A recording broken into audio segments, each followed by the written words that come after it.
Hello students, हम पढ़ रहे पुष्पी पौधों में लैंगिक जनन। और पिछली क्लास के अंदर हमने परागण के बारे में पढ़ा था कि परागण 3 प्रकार का होता है: स्वक युग्मन, सजात पुष्पी परागण और पर परागण। स्वक युग्मन के अंदर हमने देखा था कि किसी एक पुष्प के बीच यदि परागण की क्रिया हो रही है तो वो स्वक युग्मन है। दूसरा पढ़ा था हमने सजात पुष्पी परागण, जिसके अंतर्गत हमने देखा था कि भी एक पौधे पर स्थित किसी 2 पुष्प के मध्य यदि परागण की क्रिया हो रही है तो वो सजात पुष्पी परागण थी। और तीसरा हमने प्रकार देखा था पर परागण, जिसके अंतर्गत एक पौधे पर स्थित पुष्प के परागकणों का किसी दूसरे पौधे पर स्थित पुष्प की वर्तिकाग्र तक वो यदि परागकण पहुंच रहे हैं, 2 अलग अलग पौधों के पुष्प के मध्य से परागण की क्रिया हो रही है तो वह पर परागण था। उसके बाद हमने परागण के कारक देखे थे। ये परागण के कारक 2 प्रकार के हो सकते हैं: अजैविक कारक और जैविक कारक। आज हम अजैविक कारकों को विस्तृत से पढ़ेंगे। और अजैविक कारक का जो सबसे पहला प्रकार है वो है वायु परागण। और वायु परागण के अंदर हमने देखा था कि जो वायु परागण का अगर साइंटिफिक नाम पूछे तो अपने को याद रखना है, इसको नॉर्मली अपन एनीमोफिली के नाम से जानते हैं। हवा द्वारा, वायु के द्वारा परागकण उड़कर वर्तिकाग्र पे पहुंचेंगे तो उसको अपन एनीमोफिली के नाम से जानते हैं। बहुत अच्छा क्वेश्चन है ये, एनीमोफिली, हवा के द्वारा होने वाला परागण एनीमोफिली कहलाएगा। अब जो जिन पुष्पों के अंदर वायु परागण हो रहा है उस पुष्प की क्या क्या विशेषता हो सकती है, उन विशेषताओं को अपने को अच्छी तरह से समझना है कि जिन पुष्प के अंदर वायु परागण हो रहा है उस पुष्प की क्या विशेषता होगी। तो जो नंबर फर्स्ट होगा, उस पुष्प के अंदर जो परागकण बनेंगे वो एक अधिक संख्या में बनेंगे। यदि ज़्यादा संख्या में परागकण बनते हैं तो वो संभावना ये रहती है कि वो वायु के द्वारा उड़ के जाएंगे और कोई उनमें से परागकण, सभी तो नहीं गिर पाएंगे, कोई न कोई परागकण वर्तिकाग्र तक जरूर पहुंच जाएंगे। तो एक तो परागकण की संख्या जो होगी वो क्या होगी, अधिक होगी। आपको अच्छी तरह से याद रखना है कि वायु को परागण पुष्प की विशेषता क्या है, तो उस पुष्प के अंदर परागकण जो बनेंगे उनकी संख्या क्या हो जाएगी, अधिक हो जाएगी। सेकेंड नंबर पर बात करें जो परागकण होंगे, ये जो परागकण जो होंगे वो शुष्क होंगे, बिल्कुल सूखे हुए होंगे। और ये इससे क्या फायदा है कि जब परागकण शुष्क होंगे, सूखे हुए होंगे तो वो कहीं किसी हवा की सहायता से जब वो उड़ रहे होंगे तो वो कहीं दीवारों पर नहीं चिपक जाए या आसपास दूसरे वातावरण में नहीं चिपक जाए। तो ये जो परागकण होंगे वो कैसे हो जाएंगे, शुष्क व चिपचिपाहट रहित होते हैं। ये बहुत ही इंपॉर्टेंट ध्यान रखना। ये निम्न में से वायु परागित पुष्प की विशेषता नहीं है तो ये उसमें ये पूछेंगे ये क्वेश्चन। तो परागकण अधिक संख्या में होना चाहिए और परागकण शुष्क और चिपचिपाहट रहित होनी चाहिए। ये 2 इम्पोर्टेंट क्वेश्चन अपने को या 2 विशेषताएं अपने को याद रखनी है। तीसरी, अगर अपन वायु परागित पुष्प की बात करें तो जो वायु परागण जिन पुष्प के अंदर वो परागकण हल्के होने चाहिए। परागकण जब भी हल्के होंगे तो यहाँ पर मैं एक शब्द लिख लूँ, हल्के परागकण। अब इसका तो मतलब आपको समझ में आ गया होगा कि परागकण यदि हल्के होंगे तो वो वायु के द्वारा उड़ के एक जगह से दूसरी जगह पे जा सकते हैं। नंबर 4 की बात करें तो कुछ वायु परागित पुष्प ऐसे होंगे जिनके अंदर जो वर्तिकाग्र होती है वो पंख युक्त होती है, थोड़ी लंबी सी होगी, पंख युक्त होगी, वर्तिकाग्र पंख युक्त।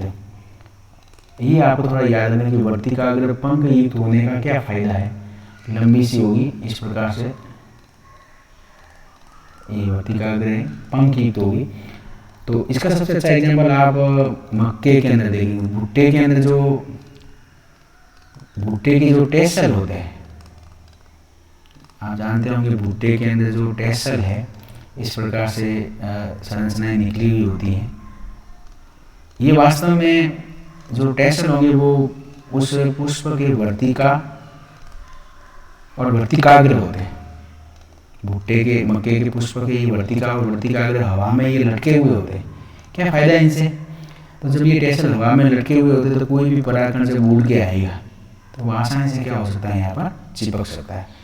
चलो, तो ये आपको ध्यान रखना कि भाई ये भुट्टे के टेसल क्या है, तो भुट्टे के टेसल याद रखने की ये वर्तिका या वर्तिकाग्र है और ये हवा में लटके हुए होंगे तो कोई भी परागकण हवा की सहायता से उड़ के आ रहा है तो वो आराम से वहाँ पे चिपक जाएगा। इसके बाद में सबसे इम्पोर्टेंट क्वेश्चन इसमें नंबर 5वां पॉइंट आपको याद रखना है कि 5वां जो पॉइंट है वो है कि ये जो वायु परागित पुष्प जो होंगे उनके अंडाशय में केवल एक ही बीजांड देखने को मिलेगा। ये बहुत ही अच्छा क्वेश्चन है। वायु परागित पुष्प के अधिकांश जो पौधे हैं उसके अंडाशय में बीजांड की संख्या केवल कितनी हो जाएगी? एक बीजांड में, अर्थात एक पुष्प के अंदर एक ही बीज बनेगा बाद में। तो अंडाशय के अंदर एक बीजांड होंगे। और नंबर 6 की अगर अपन बात करें तो सामान्यतः क्या होंगे, इनके जो पुष्प होंगे पुष्प क्रम पे बहुत सारे पुष्प इस प्रकार से लगे हुए होंगे। जैसे आपने गेहूं के अंदर देखे होंगे, मक्के के अंदर, उस भुट्टे के अंदर बहुत सारे बीज बन रहे हैं। तो वो जितने बीज है वो सारे सारे उसमें पुष्प रहे होंगे। नहीं, आपको थोड़ा ध्यान रखना है। तो सारे के सारे जो पुष्प हैं वो एक पुष्प क्रम में, यहाँ पे एक मैं लाइन लिख लूँ, एक पुष्प क्रम में असंख्य पुष्पक लगे होंगे। एक पुष्प क्रम में असंख्य पुष्प लगे होंगे। ये थोड़ा आपने वो अच्छी तरह से याद रखना है। तो क्या क्या विशेषताएं याद रखनी है अपने को कि भाई वायु परागित जो पुष्प होगा उसके परागकण एक तो अधिक संख्या में होने चाहिए, और दूसरी अगर अपन बात करें तो परागकण बिल्कुल शुष्क होने चाहिए और चिपचिपाहट रहित होने चाहिए ताकि वो किसी दूसरी जगह पर चिपके नहीं। उसके बाद में परागकण हल्के होने चाहिए या हल्के होते हैं, और जिसकी सहायता से वो वायु में आराम से उड़ सके।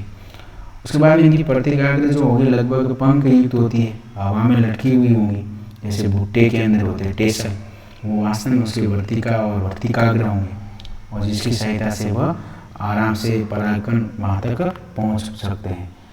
चौथा बात, पांचवा जो इम्पोर्टेंट इनका जो है वो है कि भाई इन पुष्प के अंडाशय में केवल एक बीजांड होगा, और उसके बाद में एक पुष्प क्रम में असंख्य पुष्प नजर आएंगे अपने को।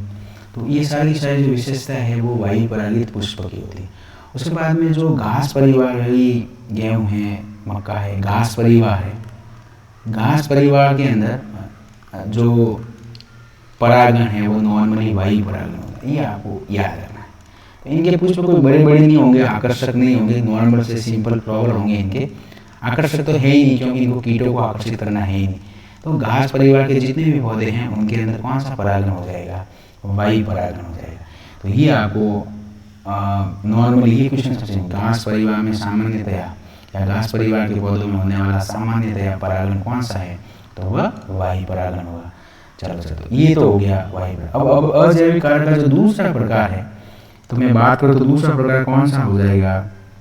जल परागण हो जाएगा। जल परागण। और जल परागण की अपन बात करें, साइंटिफिक शब्द जल परागण को अपन किस नाम से जानेंगे? तो जो जल परागण होगा उसको अपन हाइड्रोफिली के नाम से जानते हैं। हाइड्रोफिली, यहाँ पर हाइड्रो का मतलब जल है और फिली का मतलब परागण से। हाइड्रो एक साइंटिफिक शब्द है जिसका मतलब ही जल है। तो जहाँ जहाँ शब्द हाइड्रो आता है, ये आपको थोड़ा साइंटिफिक शब्द याद रखना। जहाँ जहाँ पर हाइड्रो आएगा उसका मतलब आपको याद रखना। जैसे जल, जैसे जल के अंदर उगने वाले पौधे कौन से हो जाएंगे? हाइड्रोफाइट्स हो जाएंगे। जल से अगर किसी को डर लग रहा है, पानी से डर लग रहा है, जैसे रेबीज रोग में होता है, तो वो रोग कौन सा हो जाएगा? हाइड्रोफोबिया, वो रोग हो जाएगा। तो ये सारे जहाँ जहाँ पर ये हाइड्रो शब्द आएगा उसका मतलब क्या हो जाएगा? जल। क्योंकि हम यहाँ परागण को पढ़ रहे हैं तो यहाँ हाइड्रोफिली हो जाएगा। तो नॉर्मल जल द्वारा होने वाला परागण। अब जल द्वारा का मतलब क्या हो जाएगा? परागकण जल की सहायता से बहकर वर्तिकाग्र तक पहुँचते हैं, जल द्वारा परागण। तो परागकण होंगे वो जल में बहकर या जल की सहायता से बहकर वर्तिकाग्र तक पहुँचते हैं, तो वो कौन सा परागण हो जाएगा? हाइड्रोफिली या जल परागण हो जाएगा। अब जो एंजियोस्पर्म की अगर मैं बात करूँ तो एंजियोस्पर्म के, ये आपको थोड़ा क्वेश्चन मार्क याद रखना कि एंजियोस्पर्म जो पौधे हैं उनके अंदर अधिकांश पौधों के अंदर जल परागण नहीं हुआ। परागण का सबसे सामान्य प्रकार ये हवा है, वायु है अजैविक कारक में। एंजियोस्पर्म के 30 वंशों तक, ज़्यादा वंश नहीं है, टोटल एंजियोस्पर्म के केवल 30 वंश तक ये सीमित है। ये बहुत अच्छा क्वेश्चन है। अगर सीधा एग्जाम में क्वेश्चन पूछे कि कितने एंजियोस्पर्म में जल परागण पाया जाता है तो उनके केवल कितने वंशों तक सीमित है? ये 30 वंशों तक। लेकिन अगर हम बात करेंगे छोटे लेवल के जो पौधे हैं, छोटे लेवल के पौधे कौन कौन से हो जाएंगे? तो छोटे छोटे लेवल के जो पौधे हैं, याद करो हमने पंच जगत अवधारणा में प्लांटी जगत पढ़ा था। प्लांटी जगत के अंदर जो छोटे लेवल के के पौधे हैं, शैवाल, ब्रायोफाइटा, टेरिडोफाइटा। तो ये जो पौधे होंगे वो सीमित स्थानों तक ही। तो अगर कभी आपको एग्जाम में सवाल आ जाए कि शैवाल है, ब्रायोफाइटा है, टेरिडोफाइटा है, ये जो पौधे हैं वो सीमित स्थानों तक ही निवास है इनका, वहीं पाए जाते हैं, सभी जगह फैले हुए नहीं हैं।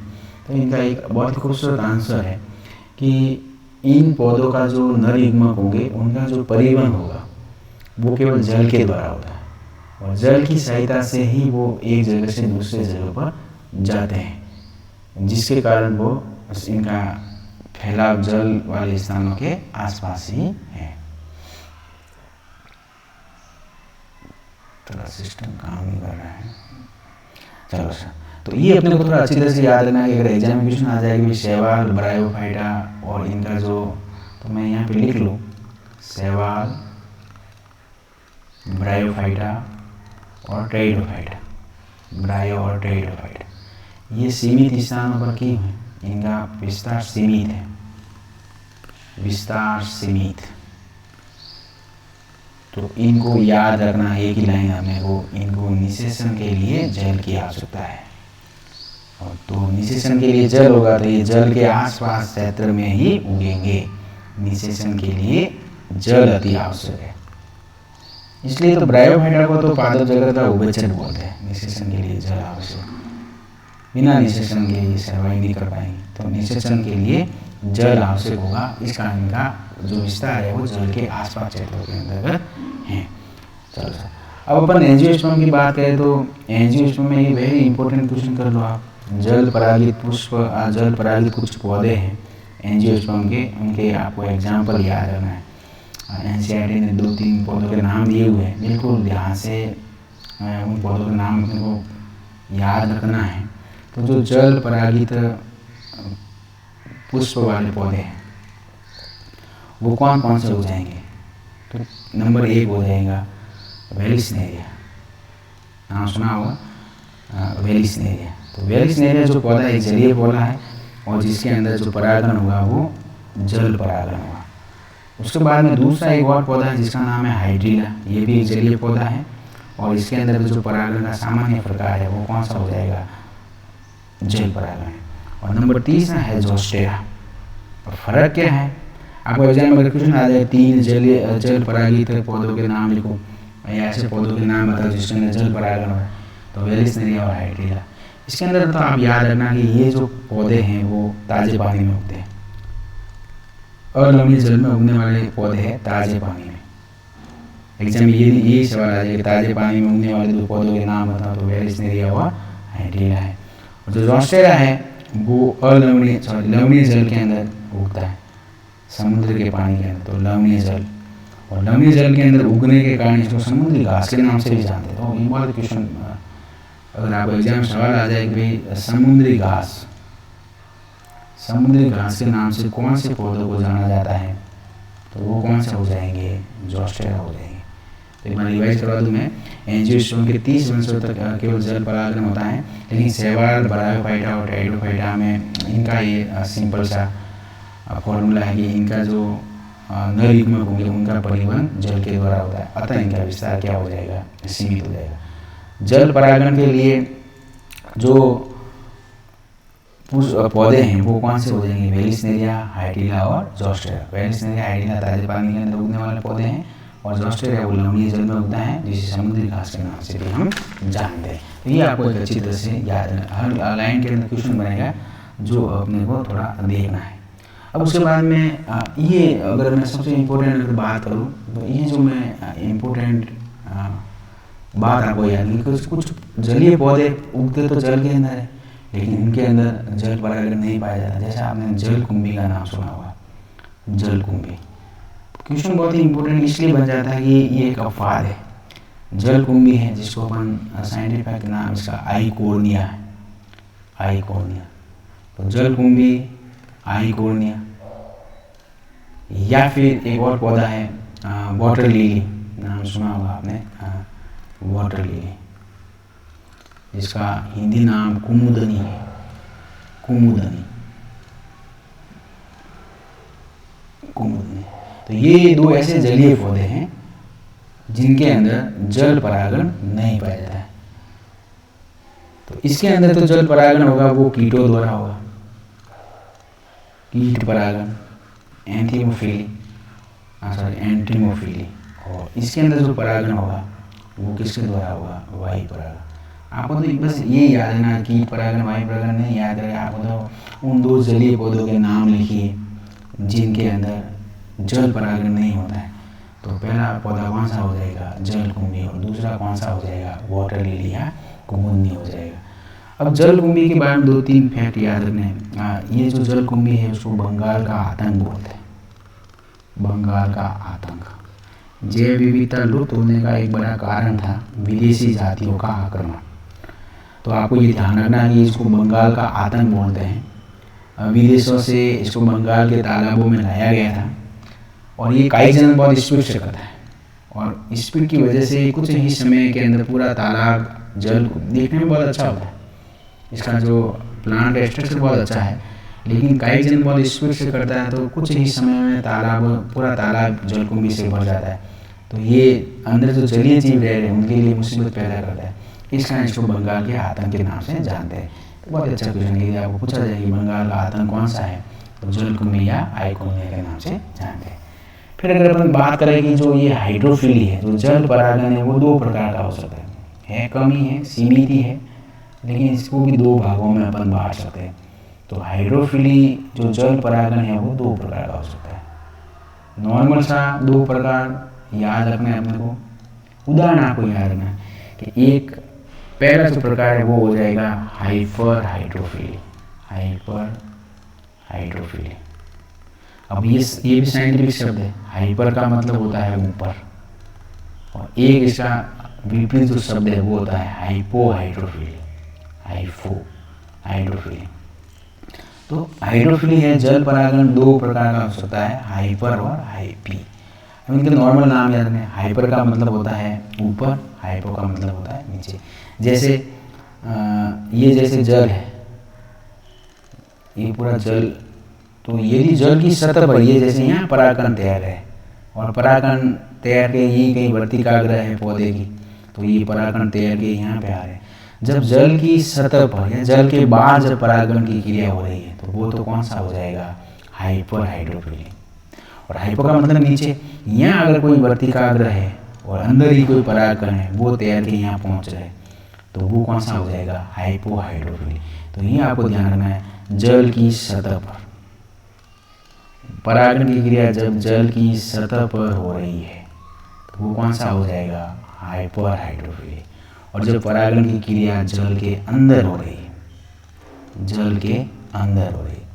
अब एग्जाम में आप परिभाषा नहीं पूछेंगे हाइपो क्या है अंदर, आपको तो ये पूछेंगे ये किस में होता है। तो ऐसे बहुत ही 2 खूबसूरत एग्जाम्पल दिए हुए हैं कि जो वेलिस्नेरिया है, अभी हमने जिक्र किया था वेलिस्नेरिया, इस पौधे के अंदर जो परागण क्रिया होगी वो हाइपर हाइड्रोफिली प्रकार की। और अगर जोस्टेरा की बात करें तो जोस्टेरा जो है उसके अंदर जो परागण की क्रिया होगी वो हाइपो हाइड्रोफिली है, ये जल के अंदर परागण हो रहा है। तो बिल्कुल सिंपल सा है, हाइपर हाइड्रोफिली और हाइपो हाइड्रोफिली। ये जल की परागण की क्रिया जल की सतह पे हो रही है तो वो हाइपर हाइड्रोफिली है, और जल के अंदर हो रही है तो वो कौन सी हो जाएगी? हाइपो हाइड्रोफिली हो जाएगा। एग्जाम्पल आप जरूर याद रखना, ये वेलिस्नेरिया है और ये का जो है हाइपो का वो कौन सा हो जाएगा? जोस्टेरा है। चलो अगर अपन डिटेल से देखें हम तो हाइपो हाइड्रोफिली को अपन अगर डिटेल से देखें यहाँ पे हाइपर हाइड्रोफिली, हाइपर का मतलब जल की सतह पर। अब इसको क्या होगा? तो इसको प्रोसेस अपन समझते हैं, बिल्कुल सिंपल सा प्रोसेस है।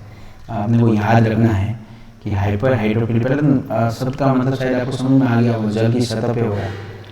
और ये एग्जाम्पल भी आपको याद रखना, एग्जाम्पल कौन सा हो जाएगा? वेलिस्नेरिया हो जाएगा। होगा क्या इसके अंदर? NCERT की बुक्स देखना आप, उसके अंदर बहुत ही खूबसूरत डायग्राम बनाया हुआ है कि जैसे ये कोई जल है, वेलिस्नेरिया के अंदर क्या होगा कि ये जैसे जल की सतह के अंदर ये पौधा उग रहा है, जल की सतह के अंदर, सॉरी जल के अंदर जब ये पौधा उगता है तो ये जैसे कोई पौधा है, ये इसकी जड़ें हैं, ध्यान से समझ लो। उसके बाद में ये इसकी पत्तियाँ बड़ी लंबी लंबी पत्तियाँ होगी और इसकी जो वर्तिकाग्र है वो बिल्कुल जल की सतह पे आ जाएगी। इस पुष्प की जो वर्तिकाग्र हो जाएगी वो बिल्कुल जल की सतह पे आ जाएगी, यह ध्यान में। और इधर से इसके परागकण जो होंगे दूसरे पौधे के हो सकते हैं, तो वो परागकण तैर के और इसकी सतह पे आ जाएंगे, वर्तिकाग्र के पास में आ जाएंगे। और ये पड़ता ये जब ये इतना खूबसूरत इसका सीन होता है कि ये जो परागकण होंगे वो बिल्कुल इस वर्तिकाग्र के चारों तरफ इस प्रकार से ये चक्कर लगाते हुए नजर आते हैं।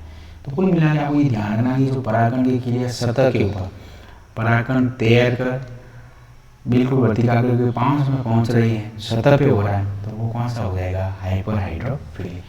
उसके बाद में सेकंड अगर मैं बात करूँ हाइपो की, तो हाइपो में अब आप समझ गए होंगे कि हाइपो में क्या हुआ। हाइपो हाइड्रोफिली की अगर मैं बात करूँ तो ये जैसे जल की अपना स्तर है, जल का लेवल है, अब यही वर्तिकाग्र जल के अंदर डूबी हुई होगी और परागकण जल के अंदर की तरफ होंगे और ये परागकण अंदर की तरफ भी तैरते रहेंगे और यहाँ पे पहुँचते हैं। तो जब ये इस प्रकार का परागण हो रहा है तो वो हाइपो है और इस प्रकार का अगर परागण हो रहा है तो वो हाइपर है। और हाइपो का एग्जाम्पल आपको अच्छी तरह से याद रखना है, कौन सा हो जाएगा, बोलो, जोस्टेरा। तो जोस्टेरा जो समुद्री घास के नाम से भी जानते हैं, उसके अंदर जो परागण की क्रिया होगी वो कौन सी हो जाएगी।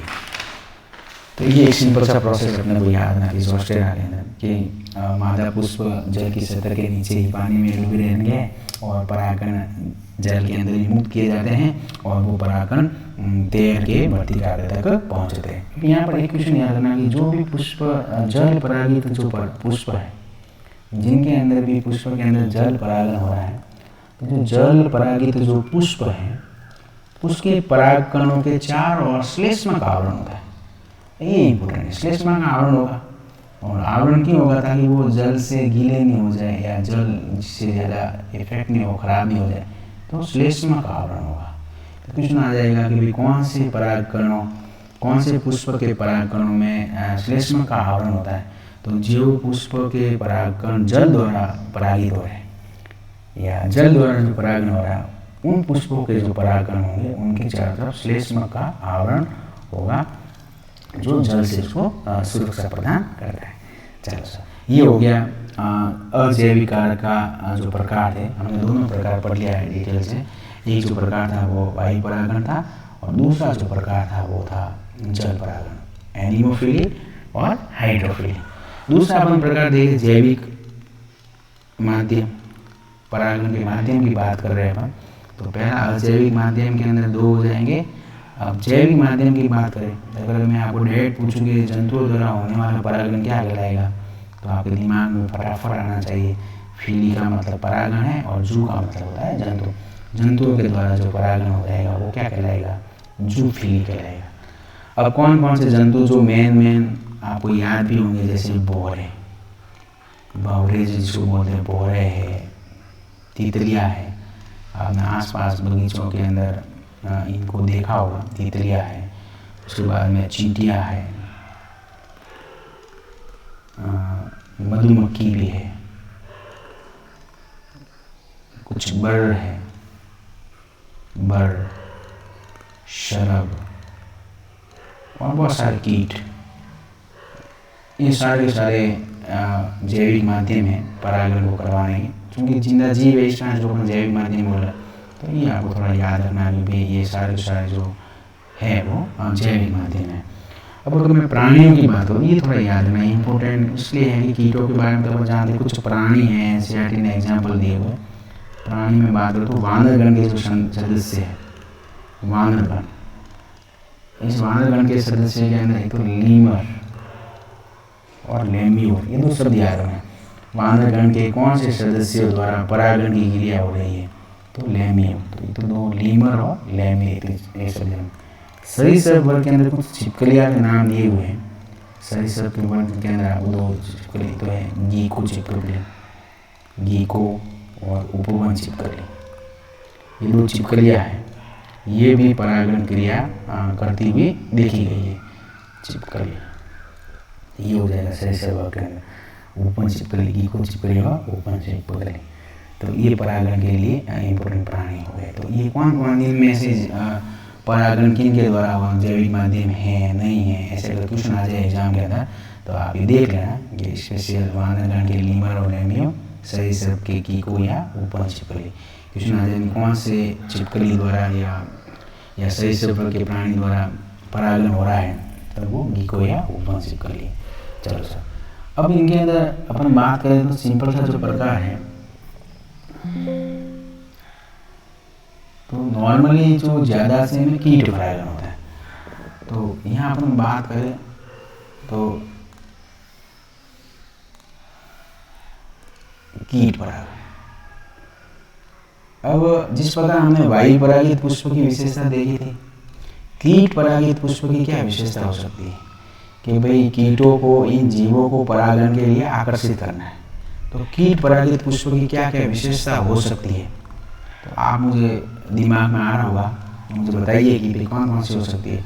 तो पहली जो विशेषता होगी, तो इनके पुष्प बताओ कैसे होने चाहिए, रंगीन होने चाहिए कि बिल्कुल सिंपल से होना चाहिए। तो पुष्प कैसे होने चाहिए, रंगीन होना चाहिए। अब रंगीन होगा तो कीट उसकी तरफ आकर्षित होंगे। अब वास्तव में ये जो पुष्प रंगीन है, तो इसकी पुष्प के कौन सा भाग रंगीन होगा, तो वो दल होंगे। तो दलों का रंगीन होना, पुष्प बड़े होने चाहिए, थोड़े आकार में बड़े होने चाहिए, घास फूल की तरह छोटे छोटे नहीं होने चाहिए, वो आकर्षक। जो भी रंगीन पुष्प आपको नजर आ रहा है, लाल पीला गुलाबी जो भी नजर आ रहा है, वो सारे के सारे कीट परागण के लिए अनुकूलित है। तो पुष्प रंगीन होने चाहिए, बड़े होने चाहिए और आकर्षक होने चाहिए। उसके बाद दूसरा है सुगंध युक्त होने चाहिए, सुगंध युक्त। सुगंध युक्त का मतलब क्या है, सुगंध होनी चाहिए, तो उस खुशबू की तरफ कीट आकर्षित होंगे, तो वो कीट उस पुष्प की तरफ पहुंच पाएंगे। और तीसरी जो चीज़ है वो मकरंद युक्त होनी चाहिए, मकरंद होने चाहिए। और इस मकरंद की सहायता से मधुमक्खियां शहद बनाती है, मकरंद युक्त। कोई लालच देना पड़ेगा आपको, ऐसे ही कोई कीट पुष्प की तरफ आकर्षित नहीं होंगे। प्रकृति ने बहुत ही खूबसूरत व्यवस्था कर रखी है, इन कीटों को अपनी तरफ आकर्षित करने के लिए कुछ लालच या पारितोषिक को इनाम दे रही है, फिर कोई काम नहीं करवा रही कि आप मेरे यहाँ मकरंद लो, मेरे से पुष्प की सुगंध लो, ठीक है, और आप इसके बदले में मुझे परागण चाहिए। तो ये सारी और उसके बाद में परागण यहाँ चिपचिपे होने चाहिए। परागण चिपचिपे का होने का मतलब क्या है कि जैसे ही कोई कीट किसी पुष्प पे आके बैठ गया और बैठने के बाद में वो परागण यदि चिपचिपे है तो वो उसकी बॉडी पर चिपक जाएंगे कहीं न कहीं। और जब वही कीट किसी दूसरे पुष्प पर जाएगा मकरंद लेने, तो वो उसकी बॉडी पर चिपके हुए परागकण है वो उस पुष्प की वर्तिका पे पहुंच जाएंगे। तो कीट परागित पुष्प की ये बहुत ही इंपॉर्टेंट विशेषता है। बिल्कुल ये एक अच्छा क्वेश्चन बनता है कंपटीशन एग्जाम में भी, निम्नलिखित में से कीट परागित पुष्प की विशेषता नहीं है। जैसे पिछले अभी पढ़ा हमने वायु परागण के अंदर, पिछले टॉपिक के अंदर हमने कि वायु परागण पुष्प की क्या विशेषता होनी चाहिए, और कीट परागण की आज अभी देखा कि कीट परागण की क्या होनी चाहिए। चलो सर, अब ये तो सब क्या है, ये दोनों जो चीज़ है वो एक कीटों का पारितोषिक है। हर कोई काम फ्री में नहीं करे, तो पौधों ने यह व्यवस्था की है कि हम आपको कुछ इनाम देंगे, इसके बदले में आप हमें परागण कीजिए। चलो उसके बाद में ये हो जाएगा। और नेक्स्ट अपन बात करें कि कीट परागण पुष्प जो होंगे उसके अंदर कुछ रोचक एग्जाम्पल है, बहुत ही इंटरेस्टिंग एग्जाम्पल है। तो यहाँ अगर मैं हेडिंग लगाऊं तो कीट परागण के कुछ रोचक एग्जाम्पल भी है।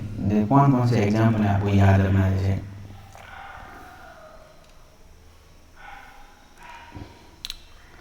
रोचक एग्जाम्पल। रोचक का मतलब प्रकृति की दृष्टि से बहुत ही इंटरेस्टिंग एग्जाम्पल है। तो रोचक उदाहरण दो याद रखना है, जैसे कि एग्जाम्पल नंबर 1 अगर मैं बात करूं तो एक पौधा है जिसका नाम है एमोरफोफिलस। रोचक क्यों कहा गया था, ये सबसे हटके है। ये जो पौधा है इसका जो पुष्प होगा उसके मेन पौधे से काफी लगभग 6 फीट की ऊंचाई पर इसका पुष्प होता है। पौधे के 6 फीट ऊंचाई पर मेन पौधा यहाँ तक ही रह जाएगा, और पुष्प की लंबाई काफी ज्यादा हो जाएगी, तो 6 फीट ऊंचाई तक ये पुष्प रहेगा। तो सर इससे क्या फायदा है, तो इससे ये फायदा है कि जो कीट हो गए, कुछ कीट ऐसे होंगे, बड़ा पुष्प होता है तो कीट इसके अंदर अंडे भी दे सकता है, तो अंडे देने की सुरक्षित जगह माना गया है इसको। ये जो पुष्प है पौधे से हाइट पे है, हाइट पे होने की वजह से कोई कीट इसके अंदर अंडे भी दे सकता है, तो कीट के अंडे देने की सुरक्षित जगह है, उन अंडों को कोई नुकसान नहीं पहुंचाता, थोड़ा हाइट में ज़्यादा है, कीट के अंडे देने की सुरक्षित जगह। तो ये क्वेश्चन पूछ सकते हैं कि उस पौधे का नाम बताइए जिसके अंदर 6 फीट की ऊंचाई का पुष्प पाया जाता है या 6 फीट की ऊंचाई तक पुष्प होता है, कि जगह सुरक्षित जगह कह सकता है। तो एक तो ये 2 एग्जाम्पल हो गए। एमोर्फोफिलस क्या विशेषता है, पौधे से 6 फीट की ऊंचाई पर ये पुष्प पाया जाएगा ताकि कोई भी कीट आसानी से उसमें अपने अंडे दे और वो अंडे इसके अंदर सुरक्षित दे। एक विकास की प्रक्रिया के दौरान एक घटना होती है सह परोपकारिता। तो अधिकांश जो कीट वो पौधों का संबंध है वो सह परोपकारिता है, कारिता। अब सह परोपकारिता का मतलब ये हो जाएगा कि जैसे कोई 2 जीव कोई अनन्य क्रिया कर रहे हैं और दोनों जीवों को जैसे लाभ हो रहा है यहाँ पर, जैसे यहाँ पर अभी थोड़ी देर पहले पढ़ा कि भाई कीट परागण के अंदर कीटों को तो मकरंद मिल रहा है और बदले में पौधों के अंदर पुष्प के अंदर क्या हो रहा है, परागण हो रहा है। तो जो दोनों जीवों को एक दूसरे से लाभ हो रहा है तो वो घटना क्या कहलाती है, सह परोपकारिता कहलाती है। अब सह परोपकारिता के अंदर एक एग्जाम्पल अपने को याद रखना है कि यहाँ पर एक शलभ है, एक प्रकार का कीट है और वो एक यक्का नामक पौधा है, पौधे का नाम याद रखना यक्का। डायरेक्ट क्वेश्चन आएगा, शलभ नामक कीट द्वारा परागित होने वाला पौधा कौन सा है, तो वो यक्का पादप है। तो ये है शलभ तो कीट है और ये यक्का पादप है। तो इसके अंदर क्या होगा, इस यक्का पादप के अंदर शलभ जो होगा उस पौधे के पुष्प के अंडाशय के अंदर अपने अंडे देता है और विकास की प्रक्रिया के दौरान वो जैसे जैसे अंडाशय विकसित होगा तो शलभ के लार्वा बनेंगे, अंडों में से लार्वा बाहर आएंगे और उनका भी विकास हो जाएगा। तो यहाँ पर शलभ तो क्या कर रहा है, अपने लार्वा का या विकास कर रहा है और यक्का पादप के अंदर क्या हो रहा है, तो यक्का पादप के अंदर परागण की क्रिया हो रही है। दोनों एक दूसरे पर निर्भर है। इसी प्रकार एक और है एग्जाम्पल सह परोपकारिता का, अंजीर और बर। सेम ये एक अंजीर पौधा है और उसका जो परागण होता है वो बर। ये तो और भी खूबसूरत है कि बर क्या करेगा, किसी विधि द्वारा अपने अंडों को अंजीर के अंडाशय के अंदर पहुंचा देता है। जैसे जैसे वो अंडाशय से फल बनता है उस फल के अंदर बर के लार्वा बड़े होते जाएंगे और वयस्क बन जाएंगे। जैसे अंजीर का फल परिपक्व हो जाएगा, फूट जाएगा, तो वो बर जो वयस्क बर है वो भी उसमें से शिशु बर वो भी उसमें से बाहर आ जाएंगे। तो देखो बहुत ही खूबसूरत संबंध है अंजीर और बर का। तो बर के लिए तो क्या फायदा है कि भाई अपने जो संतति है उसकी सुरक्षा का काम है, वो अंडाशय के अंदर दे रहा है तो बिल्कुल तरह से वो सुरक्षित है। और अंजीर को यहाँ पे क्या फायदा हो रहा है, अंजीर को ये फायदा हो रहा है कि इसके अंदर परागण की क्रिया हो रही है। तो ये दो तीन खूबसूरत एग्जाम्पल है, रोचक उदाहरण इसलिए इनको कहा गया है कि भाई ये कौन कहाँ से है। चलो आज अगर अब मैं होमवर्क की बात करूँ तो आपको थोड़ा होमवर्क भी याद रखना है। अगर मैं आज 2-3 क्वेश्चन मेरे को बहुत इंपॉर्टेंट लगे, आप जरूर उन क्वेश्चनों को देंगे। हाँ, क्वेश्चन HW के अगर क्वेश्चन कहे आपको तो पहला क्वेश्चन तो बताओ, ताजे पानी में उगने वाले जलीय पौधे के नाम बताओ। ताजे पानी में उगने वाले, फटाफट इसका आंसर दो मुझे भी। ताजे पानी में देखना नहीं है पीछे, तो 2 उगने वाले पौधे, 2 पौधे ताजे पानी में। एक तो ये क्वेश्चन हो जाएगा। दूसरा क्वेश्चन ये हो जाएगा, खारे पानी या समुद्री घास के नाम से कौन से पौधे को जानते हैं। समुद्री घास के नाम से कौन से जलीय पौधे को जानते हैं, तो वो कौन सा हो जाएगा। तीसरा क्वेश्चन हो जाएगा पहले इंपॉर्टेंट, 2 जलीय पौधे जिसमें जल परागण नहीं होता है। 2 जलीय पौधे जल परागण नहीं होता है, तो बताओ 2 जलीय पौधों का नाम बताओ जिसके अंदर जल परागण नहीं होता है। जल परागण नहीं होता है, ये क्वेश्चन हो जाएगा। एक क्वेश्चन ये हो जाएगा, बंगाल का आतंक कौन से पौधे को कहा जाता है। बंगाल का आतंक, तो बंगाल का आतंक तो अभी मैंने बताया था कौन से पौधे को कहा जाएगा। बिल्कुल ध्यान से अगर आपने पढ़ा है तो आंसर दे पाओगे, बंगाल का आतंक। उसके बाद में नेक्स्ट क्वेश्चन की बात करें तो उस पौधे का नाम बताया जिसका पुष्प, पौधे का नाम बताना जिसका पुष्प 6 फीट की ऊंचाई पे होता है। पौधे का नाम जिसका पुष्प जो होगा वो 6 फीट की ऊंचाई पे होगा। 6 फीट की ऊंचाई पे होगा, ऊंचाई का, ठीक है।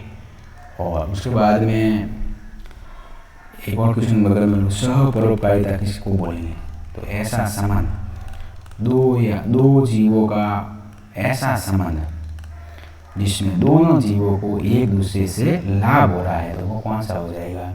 सहपरोपकारिता। और एग्जाम्पल याद रखना है, यक्का और सलभ, अंजीर और बर, ये बिल्कुल अच्छी तरह से याद रखना। और ये आज का टॉपिक था हमारा परागण के माध्यम, वायु परागण, जल परागण और जैविक कारकों के अंदर हमने ये विशेषता देखी कि कीट परागण के अंदर क्या क्या होगा। अगली क्लास के अंदर हम बही प्रजनन युक्तियाँ पढ़ेंगे और बही प्रजनन युक्तियाँ को अपन अगली क्लास के अंदर देखेंगे। आज के लिए इतना ही। Thank you. मेरे चैनल को सब्सक्राइब कीजिए, आगे से आगे शेयर कीजिए ताकि आपको फ़ायदा मिलता रहे। Thank you.